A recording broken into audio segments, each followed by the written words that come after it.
Multiplication of matrix, आव्यूह का गुणा। दो मैट्रिक्स का गुणा कैसे करते हैं? मैट्रिक्स गुणन, जिसे मैट्रिक्स उत्पाद के रूप में भी जाना जाता है। दो मैट्रिक्स का गुणन एक एकल मैट्रिक्स उत्पन्न करता है। यह एक प्रकार का बाइनरी ऑपरेशन है। यदि ए और बी दो अवयव है तो दोनों अवयवों ए और बी के गुणनफल को अक्ष बराबर ए बी द्वारा निरूपित किया जाता है। मैट्रिक्स मल्टीप्लिकेशन कंडीशन, मैट्रिक्स गुणन की शर्त क्या है? कि मैट्रिक्स को गुणा करने के लिए क्या शर्त आवश्यक है?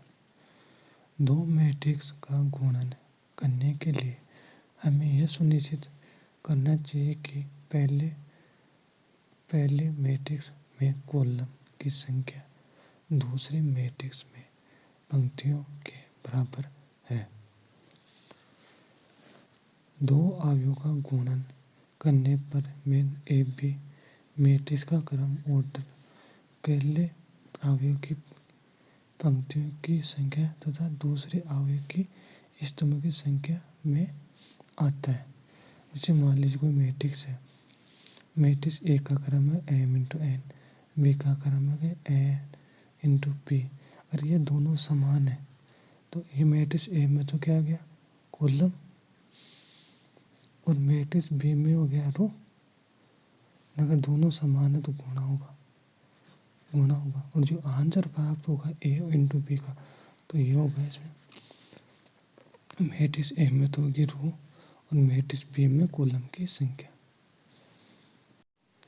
जैसे मैट्रिक्स ए कोई 3 इंटू 2 की है, इंटू गुणा करें मैट्रिक्स बी है 2 इंटू 4, तो इसमें ये दोनों समान है तो ये गुणा होगा। और जो ए बी का जो आंसर आएगा गुणा करने पर वो आएगा कि मैट्रिक्स ए में के रो की संख्या और मैट्रिक्स बी में कॉलम की, तो इसका ए बी का क्रम होगा 3 इंटू 4।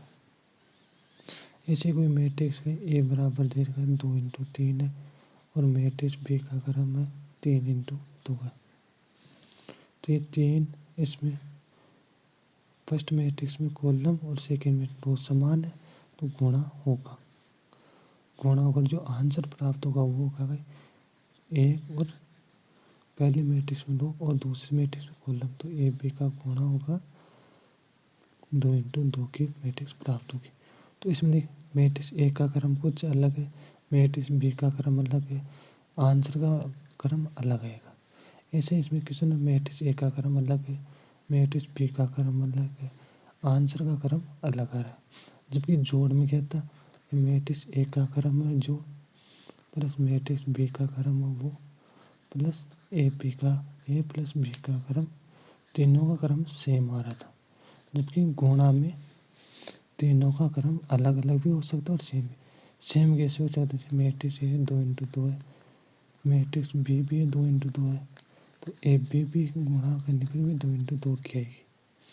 या फिर मैट्रिक्स ए 3 इंटू 3 है, मैट्रिक्स बी 3 इंटू 3 है, तो ए बी का गुणा करने पर भी 3 इंटू 3 की प्राप्त होगी। तो इस स्थिति में तीनों बराबर हो सकती है। इसके अलावा जैसे इनका क्रम अलग होगा तो इनमें क्वेश्चन कैसे पूछता है? इनमें क्वेश्चन पूछता है ये, यदि मैट्रिक्स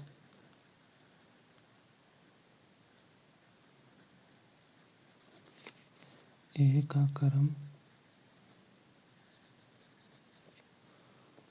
3 इंटू 2 है तथा बी का क्रम